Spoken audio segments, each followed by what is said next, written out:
Hello everyone, welcome back to the review of LFG Season 3. This is going to be our review of Season 3, Episode 3. I am EOD33, welcome back to EOD33 Wrestling Hub. I want to go break down all the matches, who's involved in all the matches first before we get to the actual matches and segments. First match up is going to be Trill London versus Braxton Cole. Second match is going to be a tag team match. It's going to be PJ Vasa and Sarah Linton versus Mason Holiday and Layla Diggs. And the main event of the episode will be Tate Wilder versus Cam Hendrix and everything. That's the main event of the evening. So without further ado, let's get into these matches.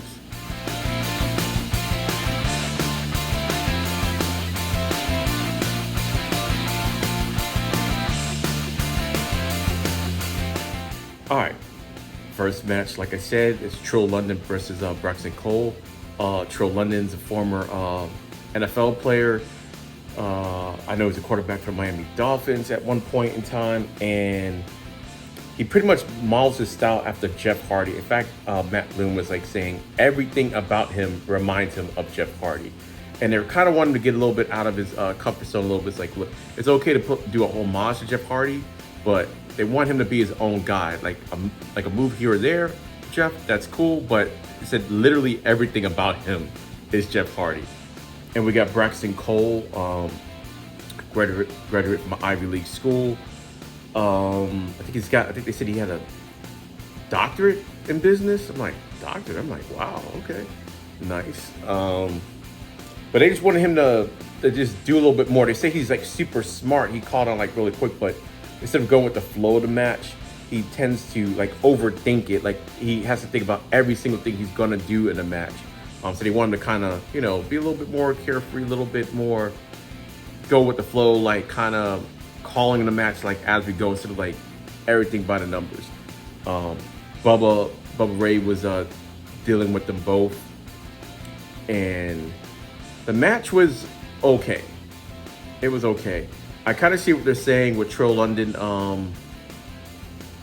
As Matt Bloom was saying, Trill, he does a lot of high-risk moves and everything, so he tends to find himself on the injury report a lot. And there's like, you can't really trust him, and it's always on the injury report. Bubba was more like, okay, you're doing these, and also Booker T was saying this also, like he think he's a high flyer, but he's not.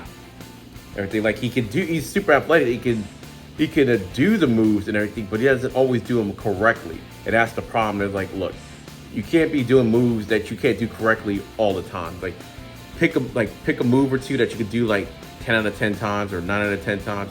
Do that, but he's always doing death-defying moves, but he doesn't connect a lot. And by watching Evolve, I have to agree. So like I said, LFG, if you just watch LFG, it's great. But if you watch an Evolve, which a lot of these people are on or have been featured on, you can kind of see what they're talking about, like more in real time instead of like the one match. Like Trill London's been around since the beginning of Evolve. And yeah, he's exciting when he hits the moves, but he's like he relies on it too much, I think. I actually think Trill London would be better at AEW, actually. With all the high flying stuff like that, besides the WWE, because yes, you do have guys that do it, but not like as much as he tries to pull off the moves and everything. And Braxton Cole, I thought Braxton Cole was he did pretty good, I thought, in the match. It wasn't anything spectacular, but I don't think he did anything wrong. I'll say that. As someone from PWF Wrestling on YouTube, cheap plug, go make sure you go follow that if you want to see the live panels of our Evolve reviews every Thursday night, 9 p.m. Eastern Standard Time.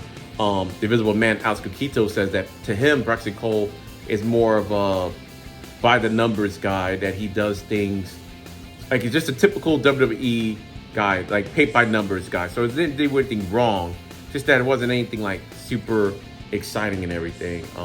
But we have seen a progression for Braxton Cole. If you watch LFG, then been watching Evolve lately as of this recording.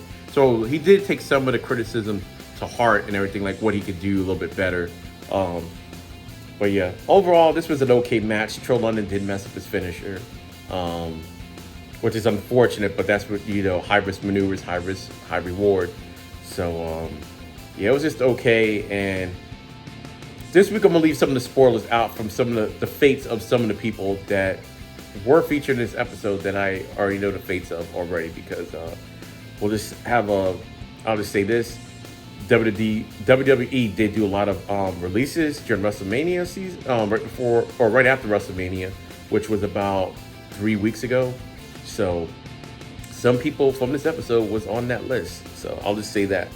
All right, let's go to the next match. All right, quick interjection. I've been messing up Sirena Linton's name. I've been saying Sarah instead of Sirena, so I apologize. You're gonna hear going forward Sarah, but I mean Sirena Linton. So there you go. That's my public service announcement. Now back to regularly scheduled programming.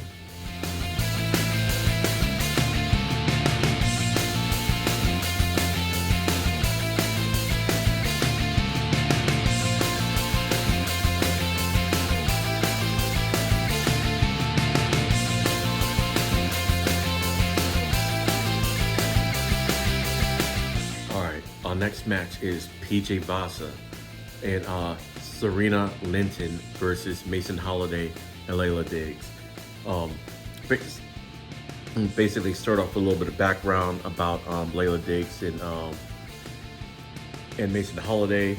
PJ Vasa has already been on the show before, but they basically said that Sirena and PJ Vasa are been really good friends since the very first day. So Matt Bloom wants to see how they would look as a tag team. They're going to be the bad guys in this match. Masyn Holiday and Layla Diggs, they're going to be the good guys. Masyn Holiday, former track star. She ran track at Howard. Also a little bit of Kentucky, I think, before that. And her and Layla have been tagging a lot on Evolve and on the road, like when they do house shows and stuff. Masyn also said that she prefers to actually be a tag team. With Layla Diggs, they go out there by herself. And it kind of shows a little bit, basically, because I watch Evolve. And she does look a lot comfortable in a tag team. So that's actually, I think that's actually pretty good and everything. Because she's super new to the business, they said. I think, if I'm not mistaken, I think they said she's maybe been in it for like a year or two. Where Layla, I think, has been in her for 3, so she's got a little bit more experience. But Booker T, basically, they were going over they're practicing what they're going to do. And he wanted to simplify for him because I guess he's not really seeing too much of an issue with everything that's going on. He said, I just want to simplify for you. He says, I just want the faces to shine, which means the good guys. The heels to draw heat, which are the bad guys. And get the F out of there. That's it. Yeah, I can do that. The match is going to be good. And the match happened. And it was a good match. I thought it was a good match. Layla, I guess they said they're normally been working heel lately, Layla and Masyn, but now they're working face for this match. And it looked aggressive. They had some good offense. At one point, I want to say it was Layla. I think PJ Vasa came in. She tried to do take a leg takedown, but PJ Vasa is so strong that it didn't work. She just was trying to do it and she didn't budge, which was good. I kind of like that, showing the power of PJ Vasa. But Layla Diggs is super athletic. Masyn Holiday is athletic too, but not like Layla Diggs. Layla Diggs is on another level. Sarah Linton, Sirena Linton. I told you I keep saying Sarah for some reason. Sirena Linton came in. I did like their gear. The ring gear was pretty good. I think I might have seen her somewhere before. She looks familiar, but I don't think this might be the first match I've seen her in. I'm not 100% sure about that, but I do know the name at the very least. But she looked okay. She looked good. She looked okay. Nothing. She didn't do anything bad or anything like that. But I do have a soft spot for Masyn Holiday and Layla Diggs. I have to admit, I'm a little bit biased because I watch Evolve and they've been there since the beginning-ish. So yeah, good match. Booker T was pleased with the match. He said everybody did what they were supposed to do. Matt Bloom had a little bit more critique. I don't want to say criticism, but it was critique, just so they can get better at what they need to do and everything. But overall, it was a good match. So I liked it. The ladies, they did their thing. So yeah, PJ Vasa, she looks like such a nice lady. When she's not being PJ Vasa, because when she gets to the ring, she switched to another gear. She's like a completely different person. But anyway, that's that. Now to the main event of the evening.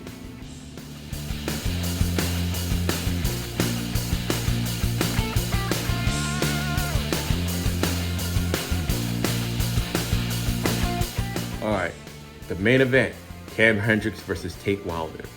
And before I get into this, I'm gonna give you a little bit of backstory, or not backstory, but stuff that goes on Evolve. Like, they're both on Evolve, and this was filmed probably around late December-ish. I'm assuming around late December, maybe even early January. I'm not sure, but they've both been on Evolve, and yeah, and they're doing some good things on Evolve. But Cam Hendrix, it was mostly focused on Cam Hendrix, the segment. And I guess he was close to winning season 1 and 2 of LFG. And they're kind of saying they need to show him something now and everything. And he's well aware, like, you can get cut for like any reason. So you don't want to give them an excuse to do anything. I will say, Tate Wilder is like a daredevil. Kevin Owens was like working with him, kind of joking like, yeah, because he got like the shirt off and the hat and everything. He said, well, I always got my shirt on because I don't look like that. They really joke with him a little bit. They worked on their promo, what they're going to do. Cam seemed like super serious, and he was working with Natalya, and they were going to have, like, before their match, they're going to have a promo segment. That's what they're working on it. So when they have their match, the main event, Tate Wilder comes up first. He kills his promo. His promo was good. With some advice from Kevin Owens, like Kevin Owens, that was good, but what if he said like this? So I did kind of like the fact how they workshopped the ideas and then they put it all together, and it was super confident. Cam Newton, I always want to say not Cam Newton. Cam Hendrix came out. He cut his promo, but during his promo, he forgot a line, but couldn't recover. Like, he kind of was talking, and then it was just this long pause, and he didn't say anything, and then he got into the ring, and then he said something, like, you could tell, and then I think Natalya, it was, or somebody said, like, anytime now, Cam. And I thought that was funny. The match itself was good, though. And while I'm talking about this match, they actually do have a feud in Evolve right now, so it's actually kind of cool seeing maybe the beginnings of how this even happened. Like, Cam, he looked super aggressive. Tate Wilder had like super baby face. The match came off well. The match itself, in and of itself, wasn't not the problem at all. At the end of the match, though, Cam, he ended up winning the match, and he at the end, Tate Wilder was on the ground, and then he pushed his face because he's the heel, like, after he got off the pin. Then he came back around, and then he hit him again. More about that in a second. And the coaches were like, oh, that's like unnecessary. It's like, he already got the heat and everything. There's no reason to try to get even more heat. The match is over. And they were like, and Kevin was wondering, he's like, oh, I wonder what's gonna happen now, because I mean, doing that, like, hit him in his face like that at the end of the match, that's kind of crazy. So they thought something's gonna happen, like, once they get backstage. Tate Wilder himself said, yeah, he was hot. What happened was, no, he's got to be professional. He wasn't gonna do anything, which is good, because something like that happened last episode. I'm guessing they all learned from that, saying, okay, never in front of the audience if you got like legit beef and everything. So they get backstage, and Tate asked Cam what was that all about.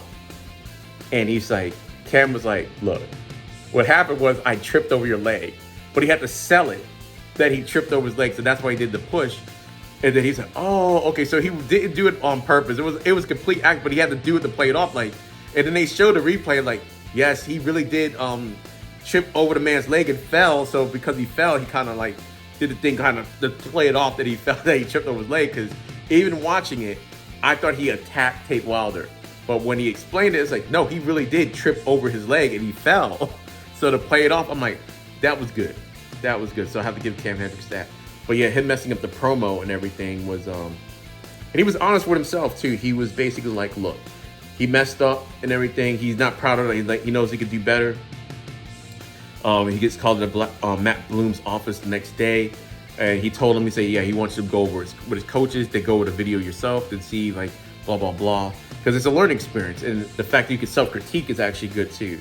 So Cam is like, you don't know. So it kind of went off the air, kind of like that, like, okay, Cam, we don't know his future. I will say this though, he said something like he will never let an opportunity like that miss him by again. And he's right, because when he showed up on Evolve, which I'm assuming might have been around the same time, that promo that he did on LFG is not the same Cam that's on Evolve. It is not. It's like night and day. It's like, it almost seems like he was a rookie on LFG, and whatever he had to do, he put it all together, because on LFG, he's one of the most entertaining heels they have on Evolve. So just to say that's why you got to watch Evolve 8 p.m. on Tubi on Wednesday nights.